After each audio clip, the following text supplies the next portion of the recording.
নমস্কার বন্ধুরা, চ্যানেলে আপনাদের স্বাগত জানাই। আজ আপনাদের শোনাবো একটা অন্যরকম গোয়েন্দা গল্প। আজ শুনবেন সমরেশ মজুমদারের লেখা লাখ টাকার পাথর। আমরা এটি নিয়েছি সমরেশ মজুমদারের অমর রচনা গোয়েন্দা অর্জুন সমগ্র থেকে। তো মন দিয়ে শুনতে থাকুন আমাদের আজকের গল্প লাখ টাকার পাথর।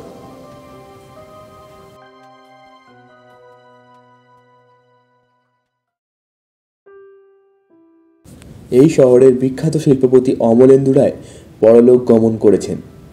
খবরটা শুনে শহরের মানুষ খুবই দুঃখিত হয়েছিল। অমলেন্দুবাবুকে সবাই খুব ভালোবাসত। নিজের বিশাল ব্যবসায় তরুণদের চাকরি দেওয়া ছাড়াও জেলার বিভিন্ন ক্রীড়া প্রতিযোগিতার সঙ্গে তিনি যুক্ত ছিলেন। বিশেষ করে ফুটবল ছিল তার প্রিয় খেলা। শহরের সবচেয়ে নামী ক্লাবের তিনি আজীবন সভাপতি ছিলেন। খবরটা অর্জুন পেয়েছিল কদমতলায় চায়ের দোকানে বসে। রাত তখন 8টা। অমলেন্দু রায়ের সঙ্গে তার সরাসরি আলাপ ছিল না, কিন্তু কেউ মারা গেলে মন ভালো থাকে না। বাড়ি ফেরার পর মা বললেন 3টে টেলিফোন এসেছিল, তারা আবার করবে। আধ ঘন্টার মধ্যে সেই টেলিফোন আবার এলো। দুজন মানুষ পৃথক পৃথকভাবে টেলিফোন করেছেন। প্রথমজন অমলেন্দু রায়ের বড় ছেলে বিমলেন্দু। তিনি একটু ভূমিকা করে বললেন আজই অর্জুনের সাথে দেখা করতে চান। অর্জুন তাকে আসতে বলল। কারোর বাবা সন্ধ্যাবেলায় মারা গেলে যে পরিস্থিতি হয়, তাতে টেলিফোন করে একজন অপরিচিতের সাথে দেখা করতে চাওয়া মানায় না। বেশ অবাক হয়েছিল অর্জুন। খুব সিরিয়াস কিছু এই পরিবারে ঘটেছে সে অনুমান করেছে। দ্বিতীয় ফোনটি করেছিল অমলেন্দুবাবুর মেজ ছেলে কমলেন্দু। সে কোনো ভূমিকা করেনি। বলল, আপনি আমার কিছু বন্ধু বান্ধবকে চেনেন। আমার বাবা আজ মারা গিয়েছেন। বিষয় সম্পত্তি নিয়ে আমি ভাবছি না। বাবার কোমরে একটা রূপোর চেনে দামি পাথর ছিল। শুনতাম পাথরটার দাম নাকি 1,00,000 টাকা। হাসপাতাল থেকে যখন বাবাকে নিয়ে আসা হয় তখনও সেটা আমি দেখেছি, কিন্তু বাড়ি ফিরে এসে বাবার পোশাক পরিবর্তন করিয়ে দেওয়ার পর দেখি শুধু রূপোর চেনটা রয়ে গেছে, পাথরটা নেই। আপনি যদি রহস্য উদ্ধার করে দেন তাহলে 5,000 টাকা পারিশ্রমিক দেবো। ভেবে দেখছি বলে টেলিফোন নামিয়ে রেখেছিল অর্জুন। বিমলেন্দুবাবু এসেছিলেন 10টার মধ্যে। নিজেই গাড়ি চালিয়ে এসেছেন। শোকের ছাপ ওর মুখে চোখে। বাইরের ঘরে বসে মোটামুটি একই কাহিনী শোনালেন। অর্জুন তাকে বলল, আচ্ছা, আপনার মৃতদেহ পোশাক পরিবর্তনের পর পাথরটা পাচ্ছে না, তাই তো? পোশাক পরিবর্তনের সময় ওর সঙ্গে গেছিলেন? মা এবং আমার ছোট ভাই তপেন্দু। ঘরের দরজা বন্ধ করে ওরা চেঞ্জ করিয়ে দিয়েছিল। সেটাই তো স্বাভাবিক। কিন্তু তারা কি বললেন? মায়ের সঙ্গে তো কথা বলাই যাচ্ছে না, তিনি প্রায়ই জ্ঞান হারাচ্ছেন। তপেন্দু বলল বাবার মৃত শরীরে হাত পড়ায় সে এমন নার্ভাস হয়ে পড়েছিল যে পাথরটার কথা খেয়ালই করেনি। অর্জুনবাবু, পাথরটা শুধু দামি নয়, এ আমাদের পরিবারে আছে কয়েক পুরুষ ধরে। আপনার কথা অনুযায়ী মা এবং তপেন্দু বাবুকে সন্দেহ করতে হয়। আমি কি বলবো, মা এমন কাজ করলে আমাকে বলতেন। তপেন্দু, না না না, বিশ্বাস হয় না। ওর এসব অভ্যাস কোনোদিন ছিল না। তাছাড়া ও পড়েছিল পাজামা আর গেঞ্জি। এই অবস্থায় কিছু লুকিয়ে রাখা তো যায় না। রাখতে গেলে নিশ্চয়ই মা দেখতে পেতেন। হুম আচ্ছা, পুলিশকে জানিয়েছেন? না, আমরা থানা পুলিশ করতে চাই না। লোকে বলবে বাবা মারা যাওয়া মাত্র গোলমাল শুরু হয়ে গেল। আমাদের পারিবারিক সম্মান বলে তো আর তাহলে কিছু থাকবে না। আচ্ছা, আপনার মেজো ভাইকে সন্দেহ হয় কি? ঠিক সন্দেহ বলতে যা বোঝায় তা হয় না, তবে ওর টাকা পয়সার খুব টান ছিল। বাবা খুব অসন্তুষ্ট ছিলেন ওর বাজে খরচের বহর দেখে। হাসপাতাল থেকে আসার সময় ও দেখেছিল পাথরটা বাবার কোমরের চেনের সঙ্গে ঠিক আছে। হাসপাতালে ভর্তি করার সময় শরীরের গয়না খুলে রাখার কথা। আপনারা অত দামি জিনিস শুদ্ধ ভর্তি করেছিলেন? ওখান থেকেও তো চুরি যেতে পারতো। দুপুরে বাবার হার্ট অ্যাটাক হওয়ার পর ওসব ভাবার সময় ছিল না। হাসপাতাল থেকেও কিছু বলেনি। মেজো ভাই না বললে এখনও হয়তো আমার মনে পড়তো না। আচ্ছা, আপনার মেজো ভাই ছাড়া কেউ হাসপাতাল থেকে আসার সময় পাথরটা দেখেনি, তাই তো? একটু ভেবে বলুন তো। হ্যাঁ, একমাত্র ওই দেখেছিল। তাহলে তো এমনও হতে পারে যে ওটা হাসপাতাল থেকেই খোয়া গিয়েছে। আপনার মেজো ভাই মিথ্যে কথা বলছে, যাতে লোকে ভাবে যে বাড়ি আসার পর কেউ সরিয়েছে। হ্যাঁ, তা কি করে সম্ভব? কিছুই অসম্ভব নয়, বুঝলেন? আবার ঠিক এইটাই ঘটেছে এমন কথা আমি বলছি না। আমি শুধু সম্ভাবনাগুলো তুলে ধরছি। আচ্ছা, পোশাক পাল্টে দেবার পর ওই ঘর থেকে কে বেরিয়েছিল প্রথমে? আপনারা কোথায় ছিলেন? বাড়ির শুধু সবাই কাঁদছিল, কারণ মাথা কাজ করছিল না। তপেন্দু ঘরের দরজা খুলে বেরিয়ে এসে আমাকে জড়িয়ে ধরে কাঁদল। আমি ওকে কোনো মতে ছাড়িয়ে ঘরে গিয়ে দেখলাম মা অজ্ঞান হয়ে পড়ে আছেন। মাকে জড়িয়ে ধরে অনেক ডাকাডাকির পর ওনার জ্ঞান এলো। তখন ঘরে কে কে ছিলেন? তখন তপেন্দু বেরিয়ে যাবার পর ওই ঘরে মা ছিলেন, এবং তারপর আমি ঢুকেছিলাম। আপনার পর? আমি চেঁচিয়ে মাকে ডাকাডাকি করার সময় সবাই এসে পড়ল। ততক্ষণ আপনি একা আর আপনার মা অজ্ঞান হয়ে পড়েছিলেন। হ্যাঁ, কিন্তু সেটা আধ মিনিটও হবে না। আচ্ছা, ওই সময়ে ইচ্ছে করলে আপনি পাথরটা সরাতে পারেন। এ এ আপনি কি বলছেন? আমি চোর? আমি চুরি করলে আপনার কাছে আসবো কেন? ছি ছি ছি ছি।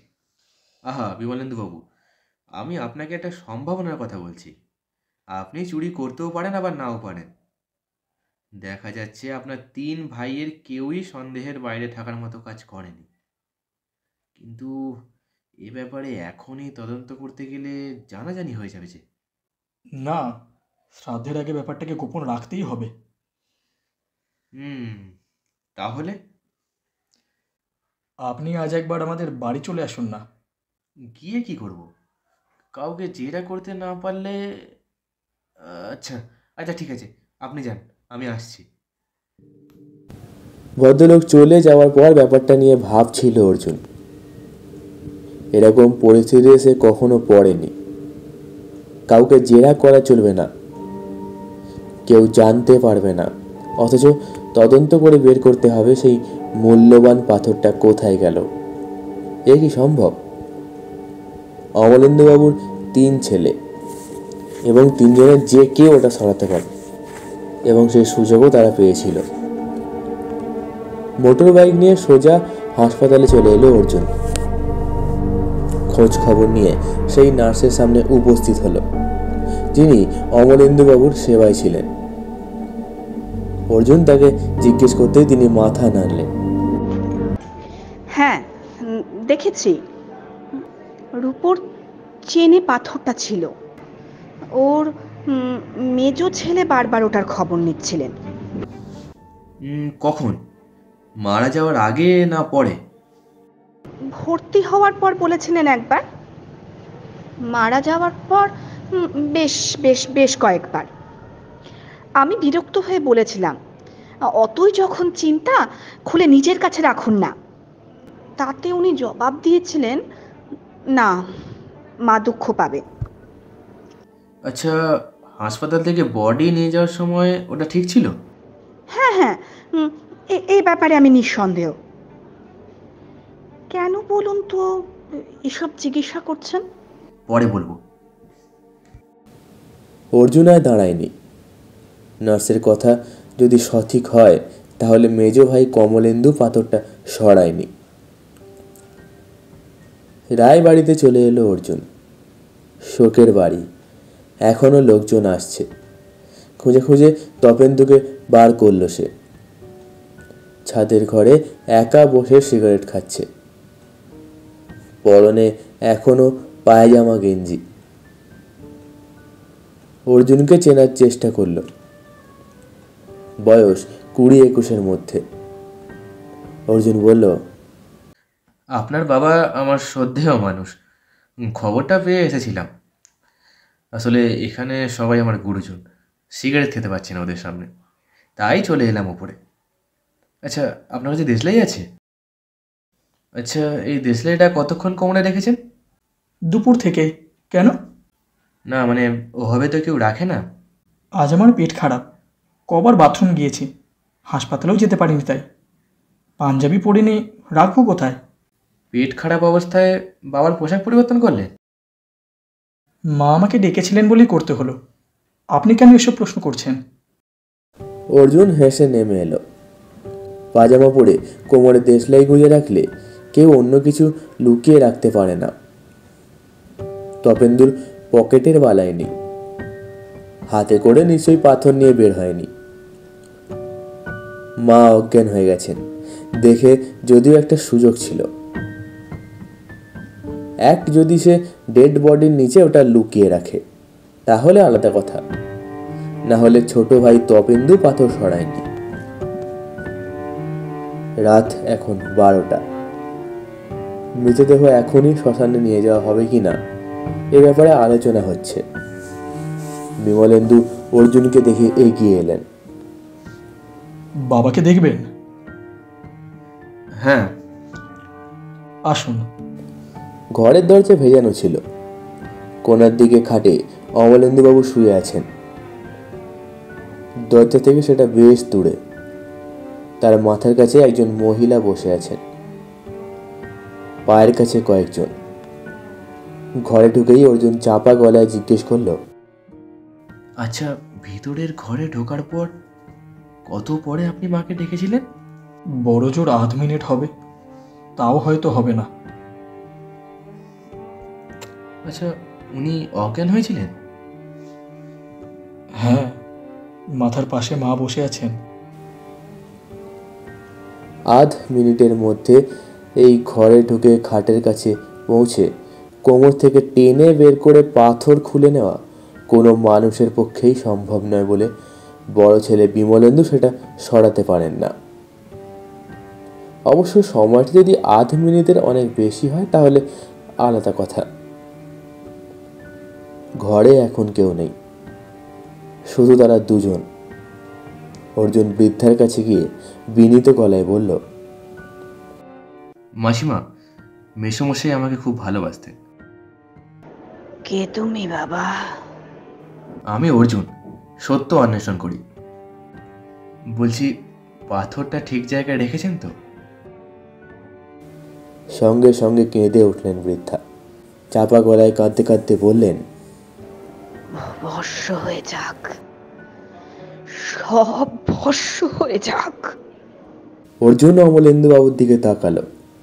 মনে হলো গলার একটা দিক যেন সামান্য উঁচু, টিউমারের মতো। অত রাত্রে শ্মশানে একা আসতে এখনো অস্বস্তি হয়। যে মানুষের মৃতদেহ সৎকারের দায়িত্ব নেয় তাদের একজনের নাম মহাদেব। এর সঙ্গে আলাপ ছিল অর্জুনের। মহাদেব তখন চুপচাপ বসেছিল। শ্মশানে ইতিমধ্যেই 2টো চিতা জ্বলছে।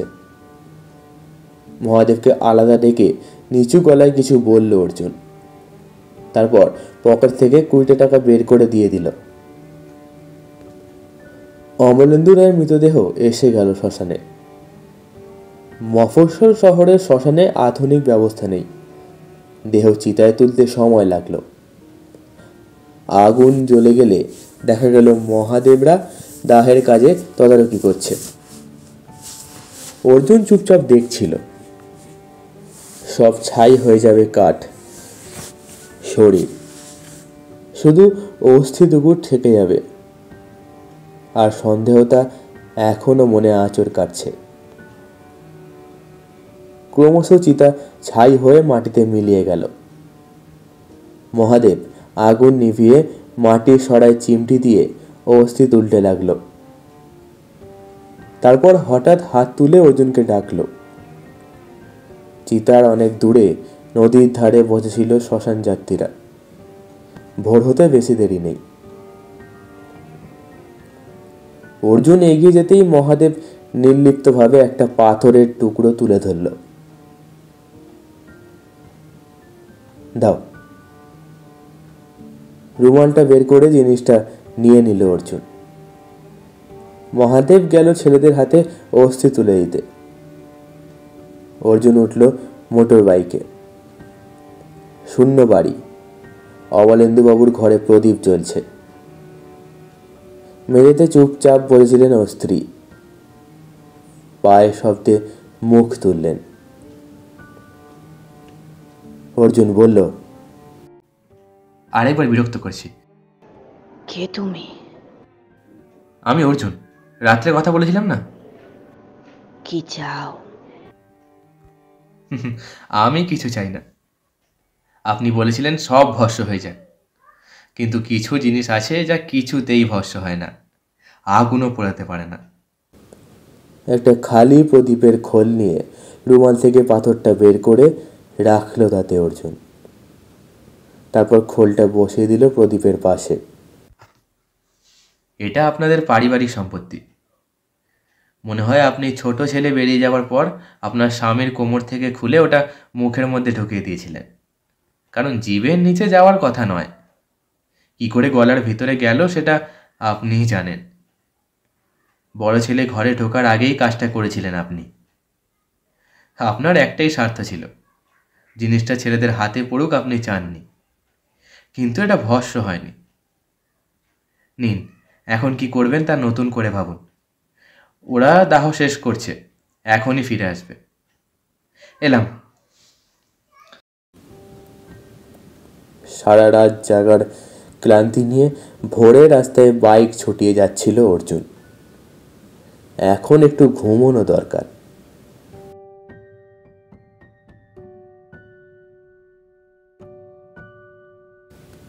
শেষ হলো আমাদের আজকের গল্প লাখ টাকার পাথর। গল্পটি আপনাদের কেমন লাগলো অবশ্যই কমেন্ট করে জানাবেন। গল্প পাঠে এবং বিভিন্ন চরিত্রে ছিলাম আমি, দীপ এবং সুপ্রিয়া। পোস্টার ডিজাইনে ছিল দেব এবং অন্যান্য চরিত্রেও ছিল দেব। গল্পটি ভালো লেগে থাকলে অবশ্যই কমেন্ট করে জানাবেন। এরকম আরও গল্প শুনতে আমাদের চ্যানেলটি সাবস্ক্রাইব করুন। সবশেষে গল্পটি শোনার জন্য অসংখ্য ধন্যবাদ।